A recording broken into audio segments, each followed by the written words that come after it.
If you're wondering how you can differentiate yourself in a competitive MSP space, we're going to go ahead and break down some best practices right now.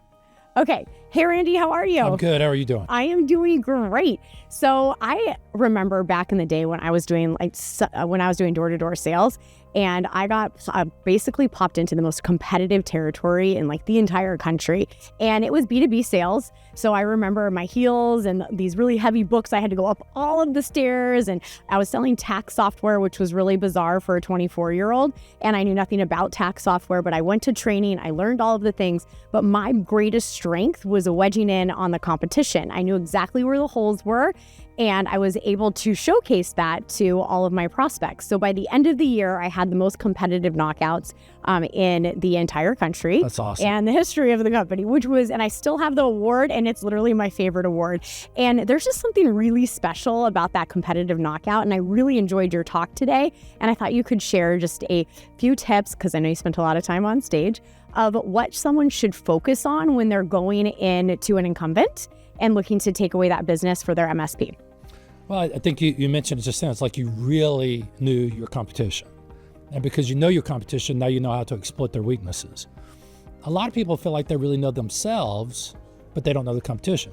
So then about all they can do is just make a good pitch and hope that it works out. So I think that is probably number one. Okay, I love that. Why do you think we naturally just talk about ourselves instead of the product that we're actually selling? Because we naturally talk about ourselves. I mean, why don't we naturally do it? Because we naturally do it. I mean, we've all been trained to do that. In school, we've been trained to do that. Life, we've been trained to do that. And seldom do we really get challenged in a hardcore way about defending how we're better.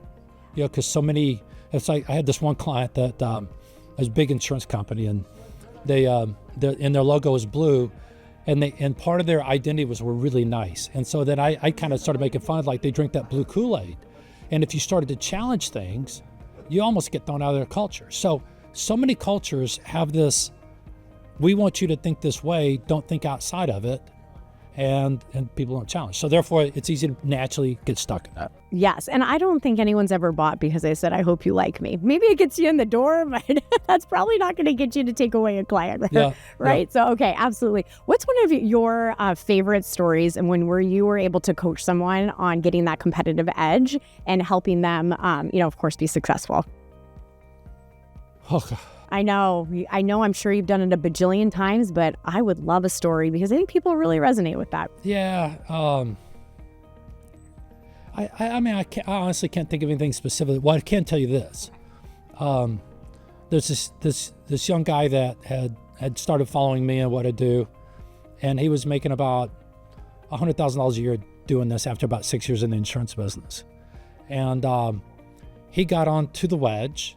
And then he got on to our goal setting process, because my goal setting process all focuses on really your savings capability. If you're not saving, in this case, he had 3 kids. If you're not saving $75,000 a year, in other words, if you don't make it at $100,000 a year, he's not saving 75. Absolutely not. So all of a sudden he got on fire, and it was interesting that within 26 months, he tripled his income. I love that. And he was doing it. He got really defined on his differentiation. He got really good at knowing his competition, and he started winning like crazy. It's just so interesting because a lot of times at sales coaching or sales expertise or sales support mentoring always focuses on how many deals do you want to get? How many deals do you want to get? But what I'm hearing is you tied it back to his personal goals, which then drove his success much further than if a sales manager was saying, we need 10 clients or whatever the number is. Yeah, I think a lot of sales leader business owners do a disservice both to themselves and also their salespeople. Because, the reality, most of us care a lot more about our families than we do other things, if you will. And so if you start to do the reverse engineering, map out the next 30 years. How much money do you need to pay for all those cars and universities and weddings and then fund your own retirement? Hardly anybody knows the truth about that. If you can do that, then you can reverse engineer. Now what do I have to do to grow my business to be able to make that kind of money? And now those things start to come together. Yes, I absolutely love it. What would you say to somebody right now, either a salesperson or a business owner, that is just really missing the mark when it comes to sales, and maybe they're feeling a little bit down on themselves right now? Because I've been having a lot of conversations during this event, and a few people have come up to me and said, Michelle, I look at everyone's having all of this success and I'm struggling and I'm trying to do this and I'm trying to run the play. And that gets me a little bit, And so I want some encouraging words for that person right now. Well, true story. So I didn't grow up a golfer, but I moved to Hilton Head, South Carolina, so I'm golfing more. And I've always wanted to be a better golfer, and I took some lessons. I never committed to it. And I went out and played with a guy that was really our best golfer in our club. And I wanted so much to do well that I did the worst I've ever done, ever. I'm talking about ever. I mean, I was hitting drives that go 30 or 40 yards off to the left, and I was so embarrassed. That is what finally sat there and go, do I really want to get better? I'm just saying that to myself. And then I went and I really committed to in-depth weekly lessons about getting better. So this person, whoever it is, chances are they're trying a lot of stuff and they feel like they're trying, just like I was trying at my golf. Right. But I would say now go tie in with your coach or go get a coach and really become just unscrupulous about what's going on. Like completely committed and getting rid of everything that's distracting you. Absolutely. Yeah. Wonderful.